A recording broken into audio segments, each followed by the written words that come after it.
When I say black people move back and restore black majorities, I am not looking for some sort of ethno-state or racial sectorialism or trying to create some hierarchy in which black people be at the top because somebody always had to be at the top. Yeah. No.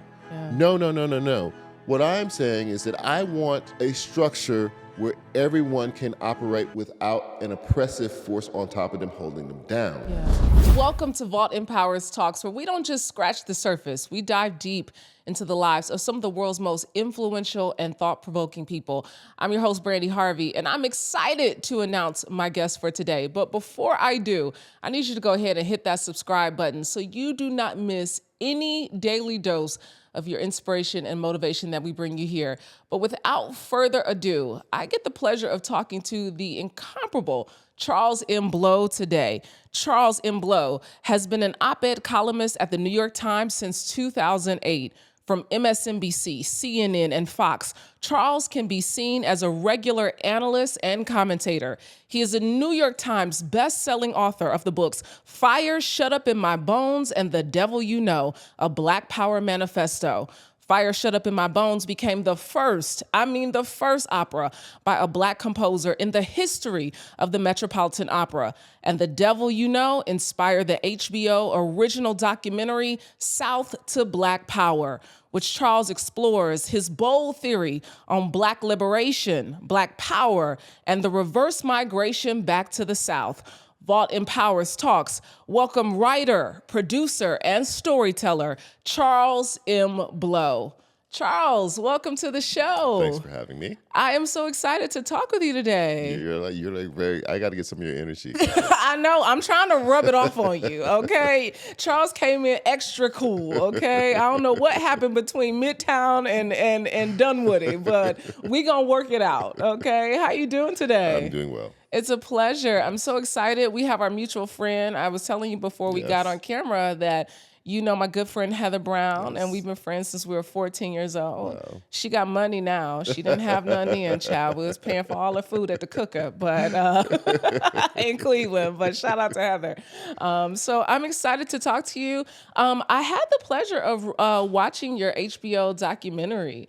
And powerful, very powerful. Thank you. Because one of the things you talk about is, as a storyteller, as a writer and a storyteller, you believe your job is to capture and transmit the story, but give it to people so they have something to wrestle with. And that's what you did with this movie. Thank you. Yeah. That is how I see my job. Yeah. And it's actually a take from James Baldwin, who said that, that his job was to bear witness. Yeah. Yeah. So you talk about the reverse migration back to the South. And so I think it's really compelling because most people are not thinking that we should be moving back to the South with the history that the South has. So talk about your theory on this reverse migration. Right. Well, first I will say this also, though, that the reverse migration is already happening. It so is. People are thinking that. They are doing it without me, well before me. They were already doing this. But at the end of the Civil War, 3 southern states were majority Black: Louisiana, Mississippi, and South Carolina, and 3 others were within 8 percentage points of being majority Black. In fact, 90% of all Black people in America lived in the American South. Yeah. And because those states had such high percentages of voters, when the 14th and 15th Amendments were passed, making Black people first citizens and then giving them the right to vote, that meant that in some of these states, like Mississippi, for instance, 60% of the registered voters were Black men. Yeah. The first 2 senators that were elected. They got those senators because they had all those Black voters. And at that time, senators were not popularly elected. They were appointed by state legislatures, but there were so many Black voters, they could put pressure on the legislature, which they did. They said, you have this open Senate seat. Yeah. We want it. Yeah. And they got it. Yeah. And they not only got him, they got a second Black senator, first 2.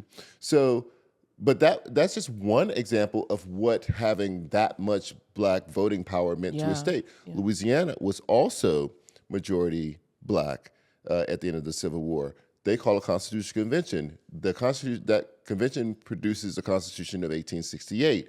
it is incredibly progressive. It has all sorts of things like property right protections for everyone, including the Black people. Yeah. It had a call for integrated public schooling in 1868. Yeah. Right? South Carolina, also majority Black, sends tons of Black representatives to their state house. This is part of what Reconstruction did that we don't often talk about. We talk about what white liberals in D.C. did, the radical Republicans in Congress, and what they were doing. And that is really important, and they did do things that were really beneficial to Black people. What we talk less about is what Black power in those states did on a local state level. Yeah. And so what I say is we can recapture what that Reconstruction power felt like because we can restore the Black majorities in those states. The only reason that we lost those Black majorities were because of the Great Migration. We had the Great Migration for a couple of reasons. One was a push and one was a pull. The pull was that there were a lot of economic opportunities in northern factories. A lot of young white men had gone away to fight in World War I.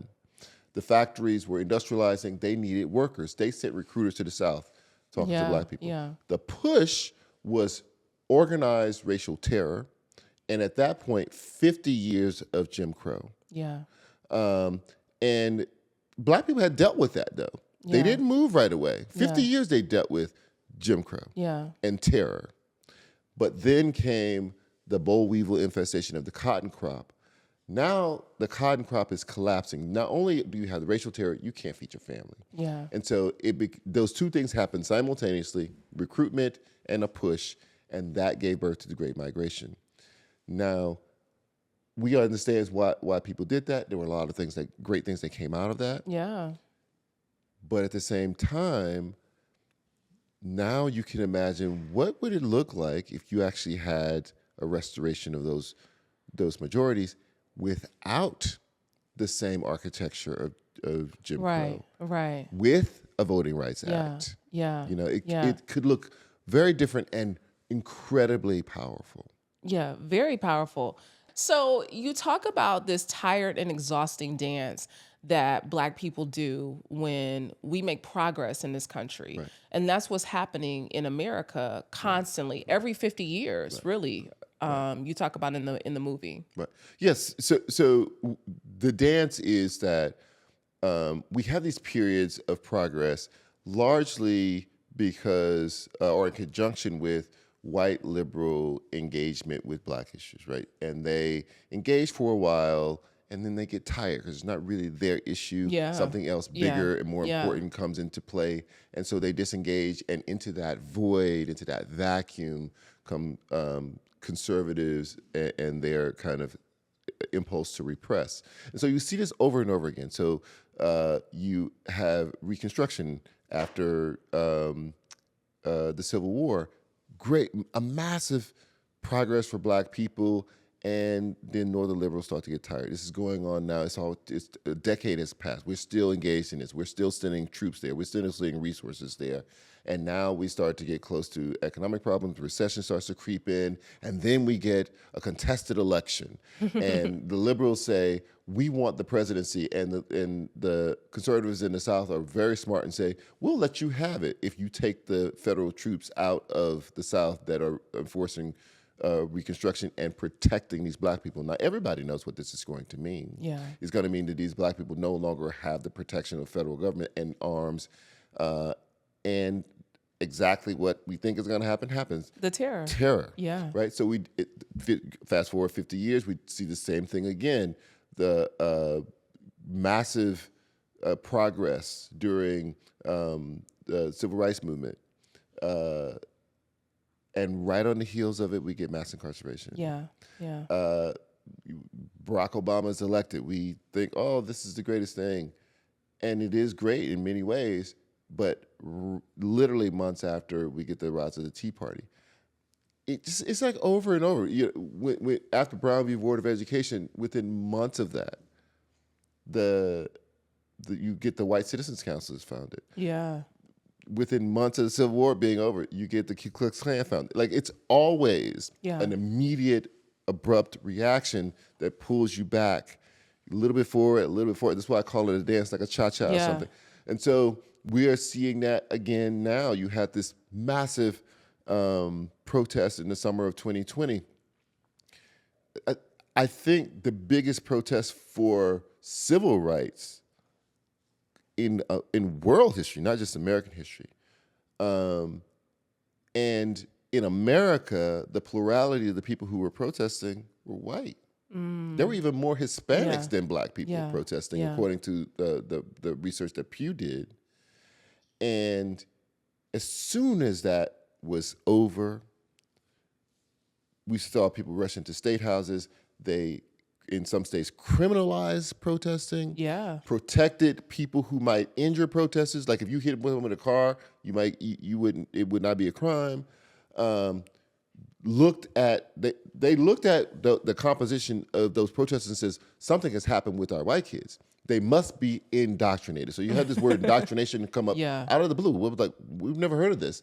But something had happened in the schools if these young people were out in the streets in the service of Black lives. And so they had to now look and say, we want to change what is being taught in the schools because we can't have this. And so they started to try to curtail how Black history was taught. It was immediate. And everything is really done at the state level. And that's why you are really pushing for this reverse migration, because you're really saying that our Black power is really state power, if we can grasp that state power. Right. So the Constitution divides the power in the country between the federal government and the state governments. And in fact, it says explicitly in the Constitution, anything that we didn't think of here, any power that may arise is reserved for the states. Right. So the states just have a lot of power. I love the fact that we have majority Black cities. In fact, there's 1,200 majority Black cities in America. 90% of them are in the South. So you could argue that the municipal South is Black. But there are no cities in the Constitution. Right. So any power that a city has is granted by the state. They literally exist at the behest of the state. So the state can preempt anything. And so we see that happen a lot when we have young, progressive Black mayors of these majority Black cities. They want to do all these amazing things, and the state says, no, we're not going to let you do that. And you reference a couple states in the documentary. You talk about Georgia, and you reference a lot what happened during COVID with the protections that Mayor Keisha Lance Bottoms were doing that were definitely, undermined by Governor Kemp. You talk a lot about Jackson, Mississippi in the documentary. And I didn't even realize that Jackson, Mississippi was like 85% Black. It is the blackest. It's the blackest of the Black. City. Listen, they thought all the Black people came when Dion came, but they've been there. Well, actually, they took over that title from Detroit. I saw you said that in the doc. Detroit used to be the blackest big city in America, and Jackson took over. Wow.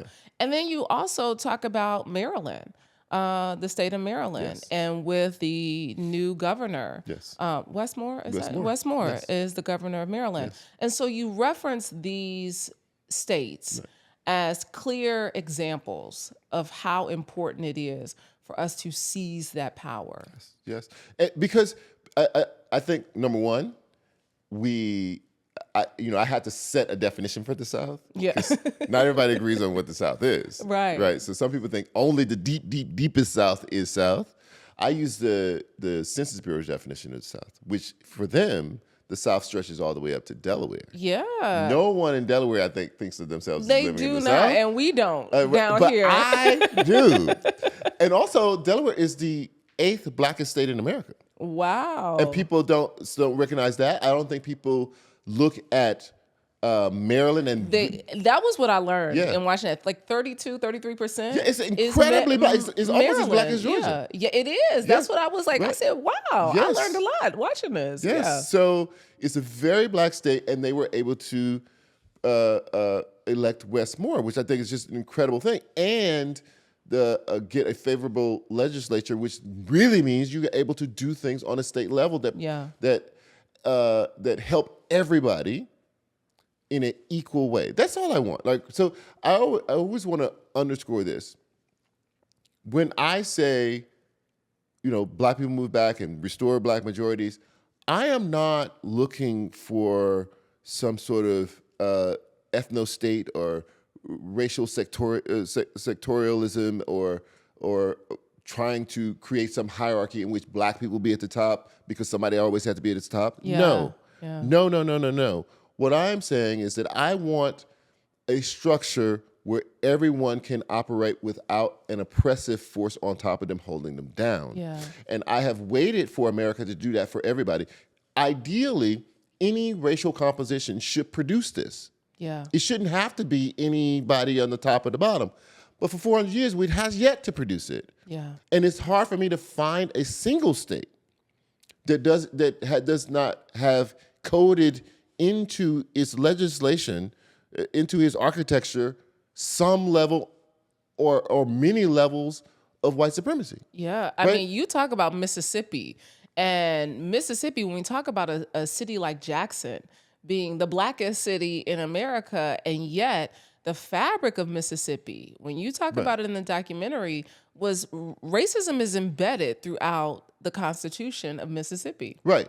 But even if you look at the most liberal states, it's still a problem, right? Yeah. So if you look at, I lived in New York for 25 years. New York considered itself to be an incredibly liberal place.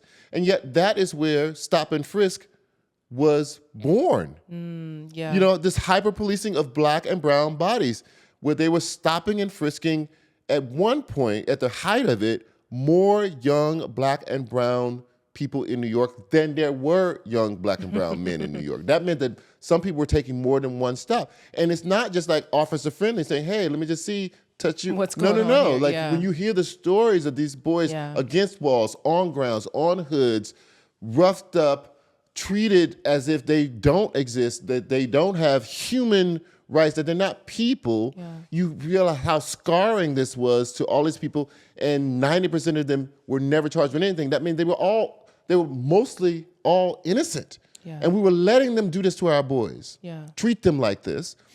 And every time that Quinnipiac University would poll New Yorkers about this and say, you realize there's a racial disparity here, do you still agree with it?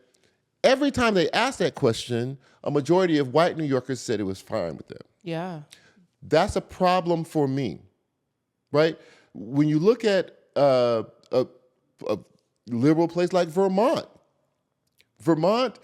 is incredibly liberal. It gives us Bernie Sanders. It's where Barack Obama won his largest percentage of the white vote in 2008.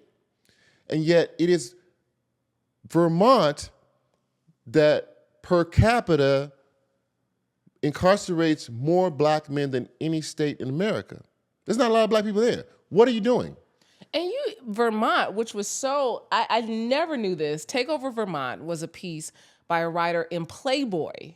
Yes. In Playboy magazine. And you said in your TED Talk, this one people used to read. They actually read the articles. Some people, listen, I will say this about Playboy in its height, because it was a juggernaut. Yeah. They had money. Yeah. There was a lot of magazines back then that were huge. They had a lot of money. And so they could pay real writers, and real writers wrote for Playboy.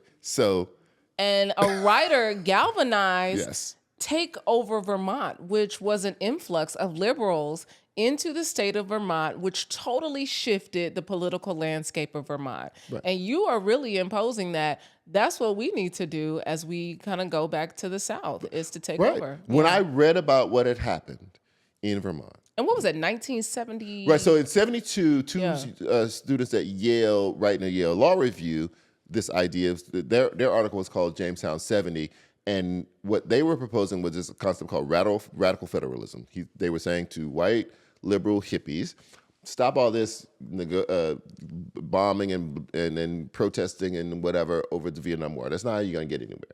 What you can do, though, you can take over one of these states, and you can, there's real power there. Yeah. And nobody paid attention to this. This is a law review, some students, but this writer for Playboy did, and he wrote the article that says, listen, this makes sense. Go take over the state. Yeah. And some people had already been moving to Vermont as part of this back to the land movement, but after that article, tens of thousands of more people actually moved. Yeah. And they did change the state. And they didn't move in numbers that led them to take over numerically. They weren't the majority, but just all that new energy, young energy, committed energy changed the whole metabolism of that state of Vermont and changed it from one of the most conservative states to a very liberal state. It basically changed Vermont from New Hampshire into Vermont. Like, that's what it did. And so I looked at that and I was like, wait, this can work because it worked.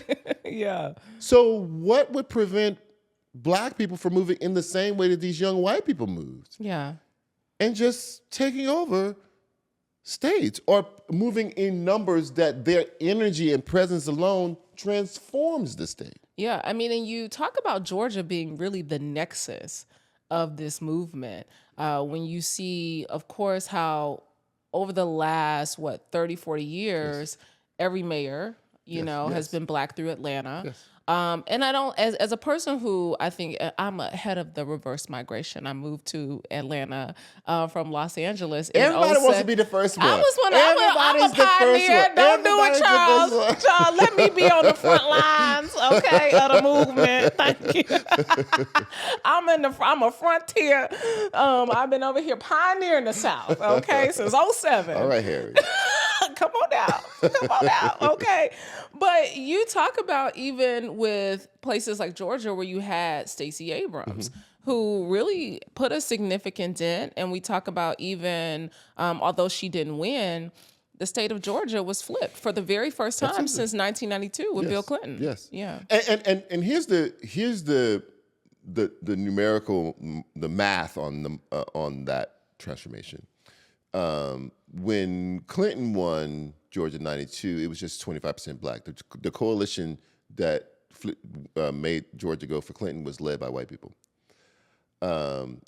In 2020, a third of the state of Georgia is now Black. Yeah. And that coalition was led by Black people. It was the first time that Black people led a coalition to deliver a state to any president. It's the first time that Black people led a coalition that elected a senator ever, including a Black senator. Yeah. We took like a Black senator and a Jewish senator. But Black people never led. We'd only had 11, I think 10 or 11 senators in the history of the country, Black senators. Some were appointed, like in Mississippi, and the others were elected by coalitions led by white people. And this is the first time that Black people had enough power that they were the leaders of the coalition. Yeah. And that is because from 1990 to 2020, the Black population of Georgia doubles from 1.7 million people to 3.4 million people. Yeah. That change is what gives people like Stacey Abrams and all the other people who organize voters bodies to organize. Yeah. Yeah. There's all this new energy all the time. There's always new people to organize, always new people to register. And they do an amazing job of registering and organizing and mobilizing those people. And that gives you this transformative power. It becomes a case study of what Black power can do and what it means. And when you deliver a state, all of a sudden, the national architecture pays attention. Absolutely. Kamala Harris and Joe Biden might as well rent apartments in downtown Atlanta because they're here all the time. Yeah. Because it's in play. It is. And because it was these Black people in the Atlanta metro area that put it in play. Yeah. So they're here all the time. That's the difference. So in 2016, when Hillary Clinton lost to Donald Trump, people always say, well, we're going to lose our power in those swing states. You're 10 to 15% of the point of the population. What they're saying to you in those states is, when white people tie, we need you to break the tie. They're not saying we've got to petition for your vote. We're going to scare you. We're going to say, if you don't, this guy, horrible. Yeah. Oh my God, you don't want this. Yeah. That can't be the play. Yeah. You can't just come in and scare me at the 11th hour every time. What is the power that I have? If you, in fact, had power after 2016, they would have come out to every Black neighborhood, every Black community and said, what did we do wrong that we didn't get you to turn out at Barack Obama levels for Hillary Clinton. Instead, what they said was, how did we lose white working class voters? In fact, Joe Biden's pitch when he first ran was that I can win back white working class voters. Wow. Power is they appeal to you. That demonstrated to everyone that who had the power was not us, but white working class voters. Wow. You know, what's so interesting that you talk about in the documentary is that really this is you wanting to restore a historical condition, because this is not really a new thought or a new thesis, that because there was the Republic of New Africa that came out. Now I know this scared white folks something crazy back when the new republic, the Republic of New Africa.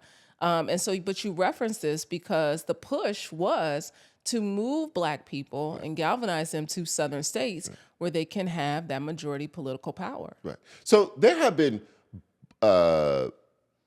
Black nationalist impulses and people promoting this since, probably since enslavement, definitely right after. So hundreds of years this has been going on. And it takes a very different iteration. Some people wanted to go back to Africa, said, Liberia was one of these experiments where this happened.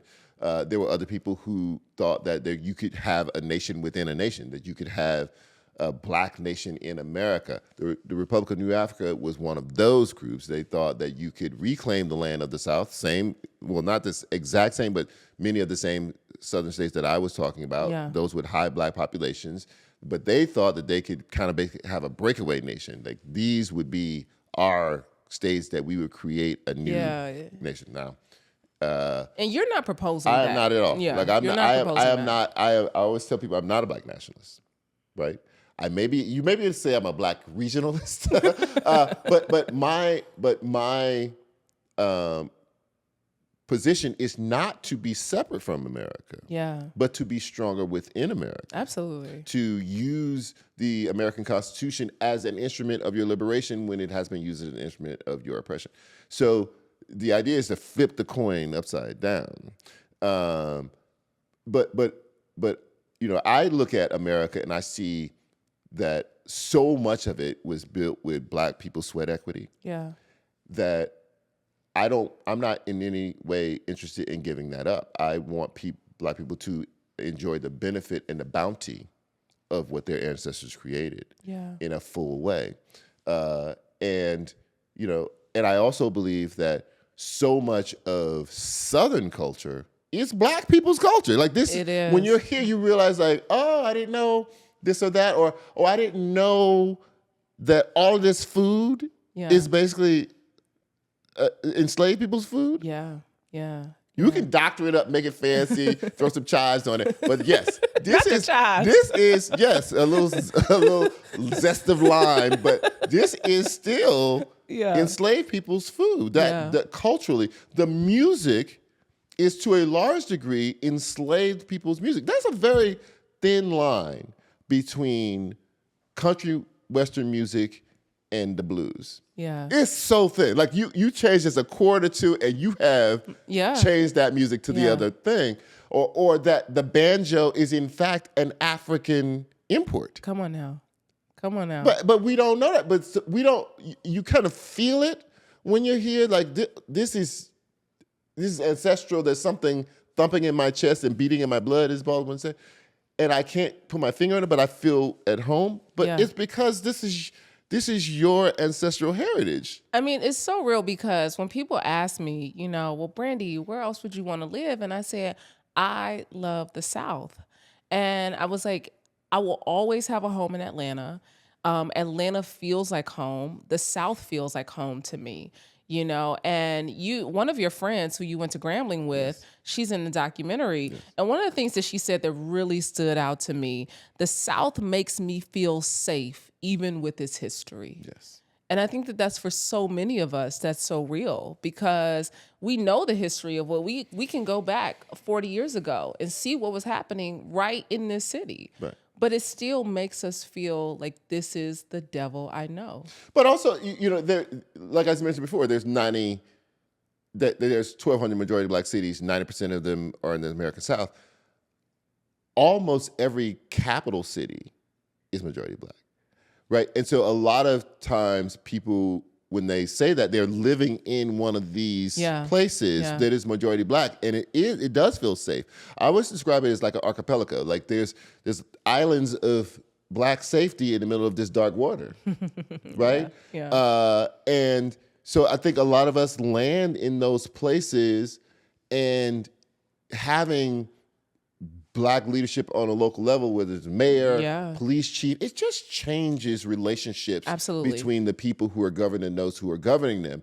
It is very different from a New York where, you know, many of those officers live on Long Island or Staten Island. Their relationship to the population, particularly Black population, is hostile. They don't live here. They don't even understand you. They don't want to have to deal with you. Every interaction they have with you is probably some way negative because they're forced to have that interaction because of quotas and what have you. That's different in Atlanta.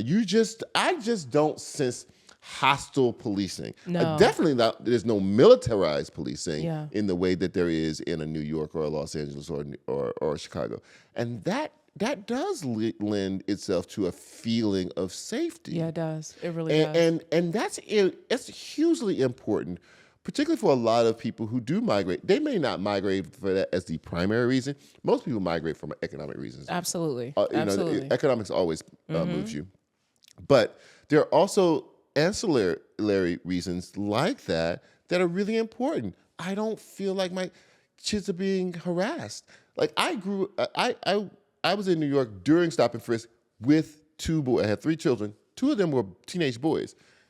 The amount of terror you have, knowing they have to take the subway to and from or wherever, they have to visit friends, and we have a mayor who's basically said, I can take this sheet and Xerox it with these characteristics and pass it out to every police officer and tell them to stop all these people. It was basic descriptors. Yeah. Black men between these ages. Those are my boys. What are you saying? Yeah. And your son talks about one of his experiences on a college campus in the documentary, your oldest son. Right. Not just any college campus. So I'm thinking, I can do all the things and make him very safe, and he can do all the... First of all, this is the nicest do-right kid you've ever seen in your life. Never, like, not me. Like, how do we get it from? Because but... You know, so he was at Yale. At Yale. I'm thinking, and coming out of a library. Like, I'm thinking, like, on a Saturday night. I would have never been in the library. Never would have ever. This kid, the do-right kid, is doing all the right things he can think to do. Yeah. And even in that space. And he said how afraid he was. Yes. And he said, I did not want to do anything that would jeopardize my safety. He said, I put my hands up. I got down on the ground. I did not tweet. I did not try to record. I did everything to comply in that moment. Right. And the fear that really struck him is what, you guys talked about in the film. Right. Because he had just seen Eric Gardner be choked to death on the street. Yeah. In New York City, where he was from. Yeah. Right? So the idea that our boys would be living with this vicarious trauma from seeing all this and always imagining that in any moment it could be them, and if it does, they have to follow some script that they've developed in their own head. I didn't tell him to do, I didn't like, if you're ever stopped, do these things. He had figured out that this is my life as a Black boy in America. That can't be. Yeah. We can't live in space, in society, where that is the governing ethic, where Black boys, their first reaction is to guard their humanity and keep themselves alive whenever they are in space with power. Yeah, yeah. I want you to really grab people's attention in this moment. What do you want them to walk away with when they watch this documentary? I really hope that, first of all, I hope people who are... it is phenomenal. I watched it. I really enjoyed it. Thank you so much. And I'm really not just hyping. You know what I'm saying? It was really good. It was really good because I think your theory reigns true. As a person who lives in the South, I think it's very, very real. Listen, I would love for people who are inclined to move on the fence, who've thought about it, that this gives them more grist for that thought and maybe encourages them. But I also, right after the day of, I went on Instagram and I just said, I would love for you to watch this with someone so you can talk about it after. Yeah. Because even if you're not a mover, I want you to talk about what place and power feels like, look like, what do you think of it? How do you conceive it in Black thought? Because, you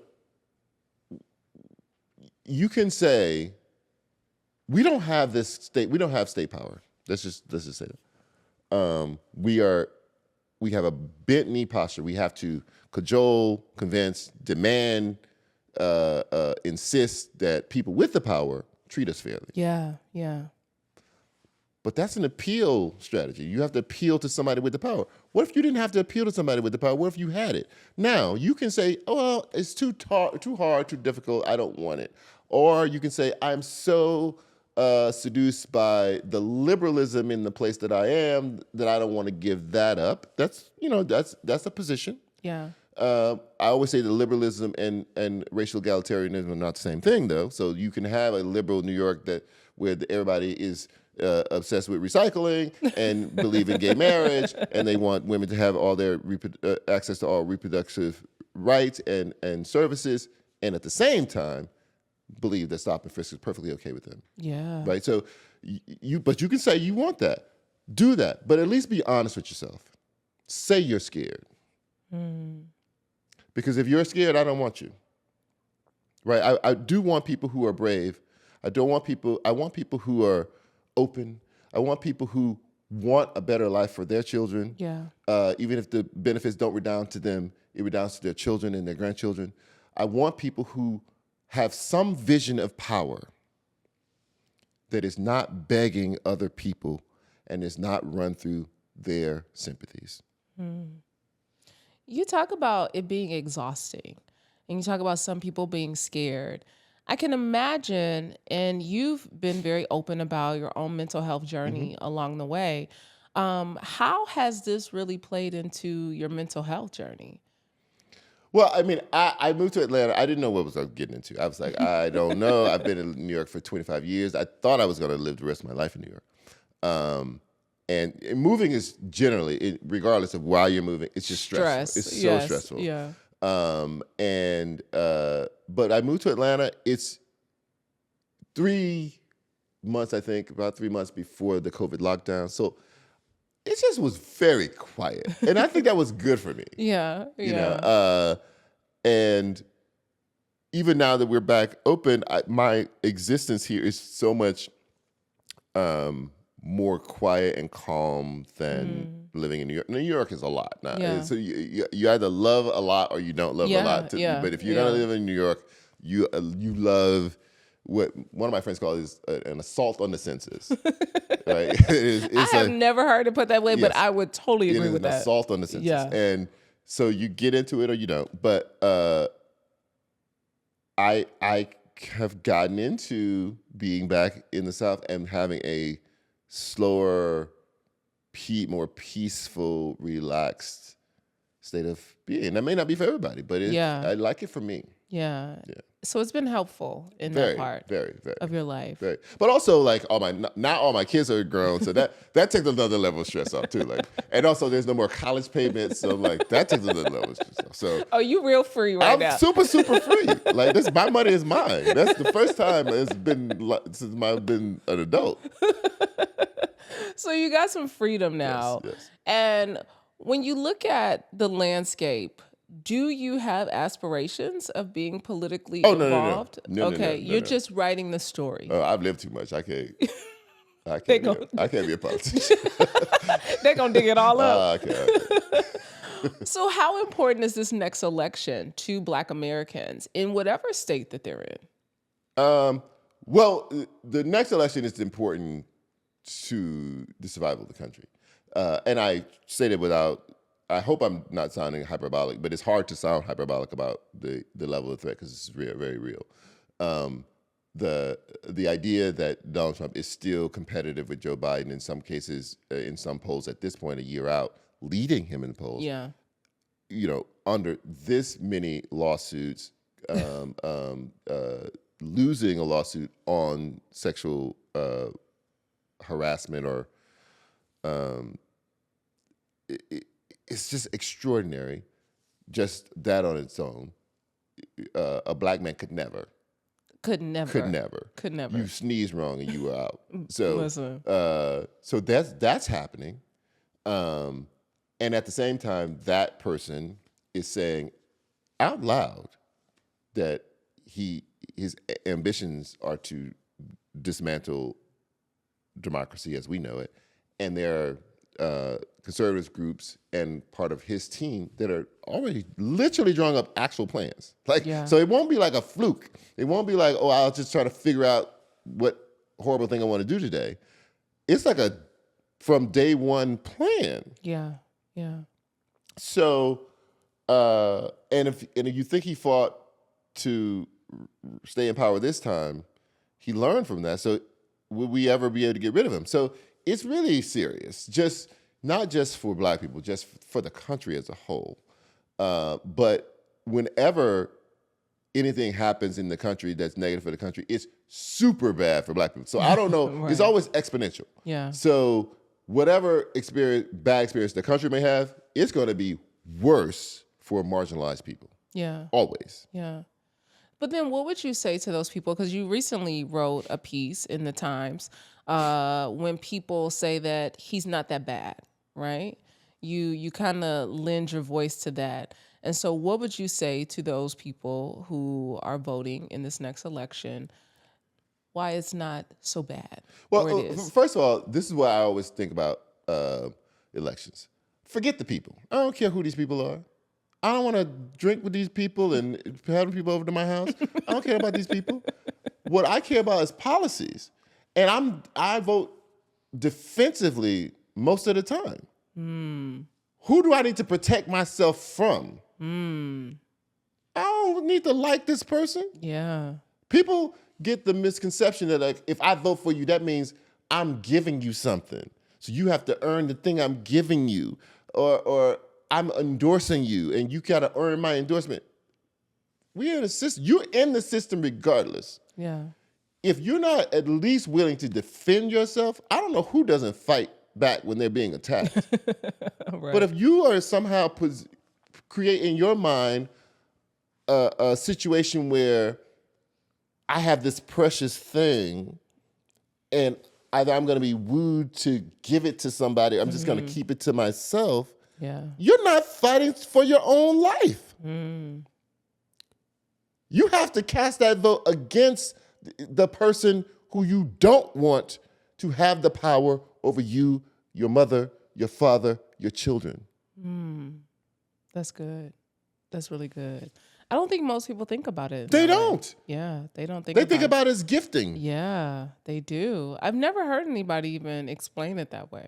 Yeah, that we kind of hoard it like it's some gift. Yeah, that's really good. Very good. So this is your plan for equality, energizing reverse migration, and we know that it's already happening. For those people who live out west, who move into the South, the North is one thing, but those people who live out west, what would be the push for them to want to move and bring their vote to the South? Well, first, I want to know if you want to be, if power is something that you want, right? If it is, now then you have a lot to think about. Now, let's take California, for instance. I think Black people are now only 5% of the state of California. Oh, wow. There's not a single majority Black city or town in the entire state of California. Wow. There are communities that, you have Compton, you have communities, but an actual city or state, incorporated city or state, none. In the country overall, Hispanics have already surpassed Black people. In the next 30 years, they will be double the number of Black people, Hispanics as Black people.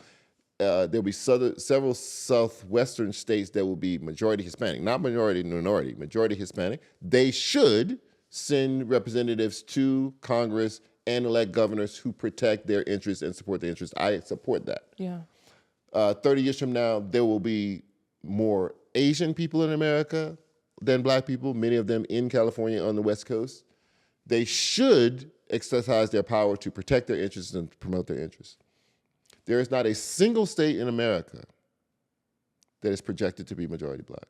Now, Hawaii has always been majority Asian and South Pacific South Pacific Asian, is that right? How do you say it? And they send representatives to Congress who represent that. Yeah. If we don't want to be in the game, say that. You have the country is going to be racially balkanized, regardless if I'm saying something. It's just the way it's developing. It's the way immigration is happening. It's the way family growth is happening or shrinking. It's happening without me. I didn't do this. I look at the projections. It's going to happen. Yeah. Black people can be part of having regional state power just like everybody else is going to have. Or not. And you said that most Black immigrants, and particularly Africans who are coming to the States, are moving to the South because it reflects most like African weather. And well, one of the people I interviewed said they were really African weather. But yes, I always thought that the number one destination for African immigrants was New York. Just because you're in New York, you see a lot of African immigrants. But the data shows that the number one region for the country for African immigrants is actually the South. Yeah. And one of the people I interviewed said, this is weather. They said, this is more like what we know. Exactly. So, yeah, I mean, and I would actually agree with that because I've seen over the last 16 years that I've been in Atlanta, I've seen such an influx of African immigrants who are coming to the States and they're making their home here in the South. Right. And that also works because this is one of the reasons that when Forbes does this list of where the Black middle class is thriving, southern cities dominate that list. Yeah, yeah. And part of that is because the barrier to entry for home ownership is lower. So people can start to buy homes, and that is the traditional way that all Americans have started to build and transfer intergenerational wealth. Yeah. Real estate. And so immigrants can see that. They can afford to start that wealth building in southern cities. And a lot of people who are moving from the north see that as well. They just simply cannot afford any sort of place that will fit them and their families in New York or whatever, but they can in one of our southern cities, and they're doing it. Yeah. As we close out this interview, I loved how you closed out your TED Talk, and you used the quote of Frederick Douglass. I think that that kind of really sums up the view of this reverse migration. Yes. That once I stopped praying with my hands and started praying with my legs. Yes. So yeah. Yes. As we close out, how are you praying with your legs? I've already moved. Right? So I did. My prayer is over. That's done. But Frederick Douglass says when he about escaping slavery, he said, I prayed, I don't know how many years, I forget the number of years, it was like 20 years or something, I prayed for 20 years and received no answer until I prayed with my legs, because he ran away. Yeah. And I want people to think that way. I want people to be more like Frederick Douglass. Frederick Douglass, people don't always realize this, was headstrong, smart as a whip, and refused. Like when he was a kid, he got whipped, and he said this is going to be the last time. And he beat the guy up. He beat the enslaver up. Mm-hmm. He says the next time either you kill me or you won't whip me again. Yeah. And he was never whipped again. Yeah. Like that's the stature. That's the kind of position I want people to have. You have to resist. There is no revolutionary act without risk or resistance. Yeah. So people who are like, oh, but they're gonna do this. I'm not worried about what they're gonna do. What are you gonna do? Yes. You're just gonna accept it. So we're displaced because of terror. You're gonna let the terrorists win. You let the terrorist victory stand because you are afraid to be in the fight. Yeah. Now that's sad. Yeah. And you call yourself the revolutionary. You call yourself being progressive. You call yourself the person because you happen to live among a bunch of white liberals in the South or in New York or in LA or in San Francisco, and that makes you feel safer. Yeah. Come on. Yeah. Wow. Praying with your legs. Charles Imblo, it was a pleasure to have this conversation. If you have not checked out the HBO documentary that is out right now, South to Black Power, do yourself a favor, sit down, with your family, with your friends, with your children, and watch this powerful documentary. It will change your mind, but it will change your life when you start thinking about Black liberation, Black power, and the reverse migration to the South. Charles Blow, it has been my pleasure. Thank you so much. You guys, thank you for joining us for another enlightening conversation here at Vault Empowers Talks. Until next time, you guys, be sure to subscribe, hit that like button, share this with someone who needs some daily inspiration and motivation. I'm your girl, Brandi Harvey. Until next time, eat well, give a damn, move your body every single day. Peace.